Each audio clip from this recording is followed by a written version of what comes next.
गिलगित बल्तिस्तान के बालाई इलाके जहां अपनी कुदरती हुस्न और ख़ूबसूरती की वजह से टूरिज़म के ज़रिए मुआशी तरक्की करने की सलाहियत से भरपूर हैं, वहां ये इलाके अपने हुकूमती और सियासी कायदीन की इंतज़ामी नालायकी की वजह से बुनियादी सफ़री सहूलियात से अब भी महरूम हैं।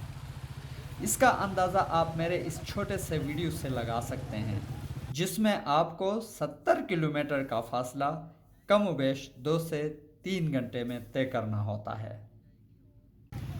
रास्तों की खस्ताहाली को आप अगर थोड़ी देर के लिए नज़रअंदाज भी कर दें, तो इन रास्तों पर चलने वाली पब्लिक ट्रांसपोर्ट, जो ज़्यादातर प्राइवेट लोगों की कारोबारी सरगर्मी है, लोगों की ज़िंदगियों के लिए एक मुसलसल ख़तरा है, क्योंकि यहाँ पर चलने वाली बसें और वैगनें किसी भी लिहाज से सड़क पर चलने के लिए फ़िटनेस के कम से कम मयार के भी करीब से नहीं गुज़रते। सितम बालाए सितम यह है कि इन गाड़ियों को इजाज़तनामा जारी करने वाले इदारे इतनी बेहिस हो गई हैं कि बारहा रोनुमा होने वाले जानलेवा हादिसों के बावजूद उनके मालिकान के ख़िलाफ़ या इन गाड़ियों के ख़िलाफ़ ये इदारे कोई एक्शन नहीं लेते।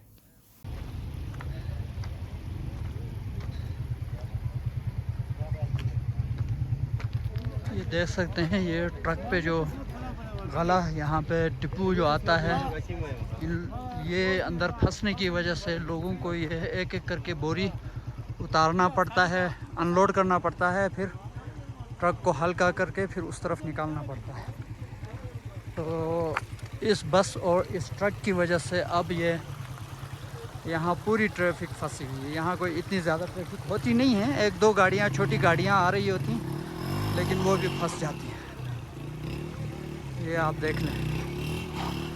तो ये इस इलाके में, यासीन के इलाके में तकरीबन हमारे 3 या 4 जो है वो जो गिलगित जिबेले असम्बली के मेंबर्स हैं, कुछ उम्मीदवार हैं, कुछ कामयाब मेंबर्स हैं जो यहाँ की पब्लिक की रिप्रेजेंटेशन करते हैं। इस इलाके में काफ़ी इंजीनियर्स भी हैं, इस इलाके के काफ़ी ब्यूरोक्रेट्स भी हैं, लेकिन इलाके के आम आवाम जो है या आम जो पब्लिक है, उनकी हालात ज़ार या उनके जो मसाइल है वो जूं के तू रहते हैं।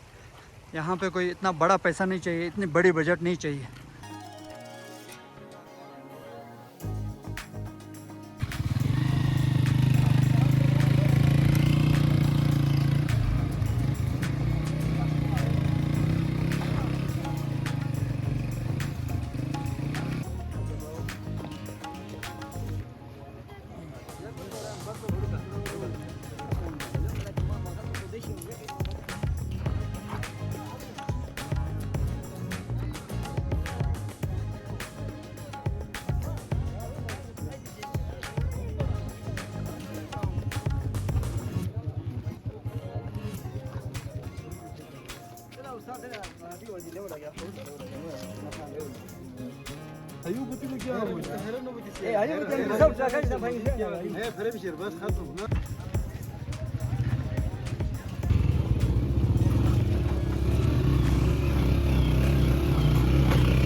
इस वक्त यहाँ पे तकरीबन 1 घंटे से ऊपर हो चुका है, लेकिन ये बस जो है फंसने के अलावा अंदर इसका गियर भी फंसा हुआ है। तो ये जो बसेस हैं मशबरूम के, ख़ासकर बसेस जो यासीन के लिए चलती हैं, ये बिल्कुल भी क्वालिटी के हिसाब से ज़ीरो है। इनके मैं तो लोकल जो एक्साइज़ वालों से भी मेरी गुजारिश होगी कि इस तरह के बसों को चेक करके इनको रोड पे निकलने से रोक देना चाहिए।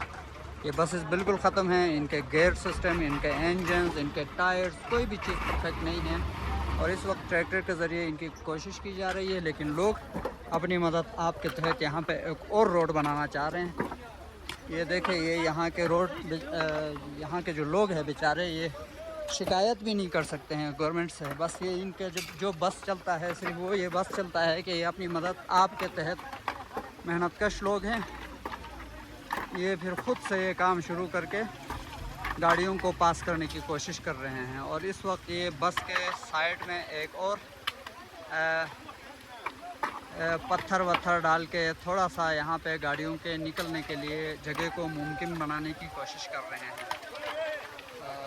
और कुछ लोग इस बस को आगे ट्रैक्टर के साथ बांध के पीछे से धक्का मार के इसको निकालने की कोशिश कर रहे हैं और ये कोशिश सक्सेसफुल लग रहा है।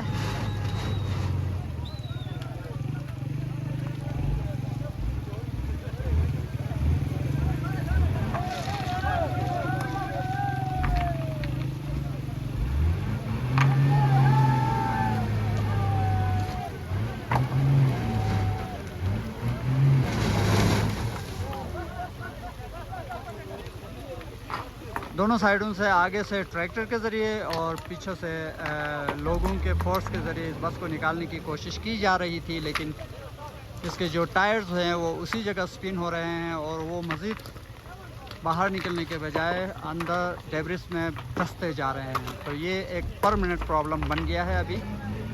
तो यहाँ अल्टरनेट रूट के अलावा मेरे ख़्याल से कोई और रास्ता हमें नज़र नहीं आ रहा। अल्टरनेट एक टेम्परेरी रास्ता अब बनाने की कोशिश की जा रही है लोगों के ज़रिए।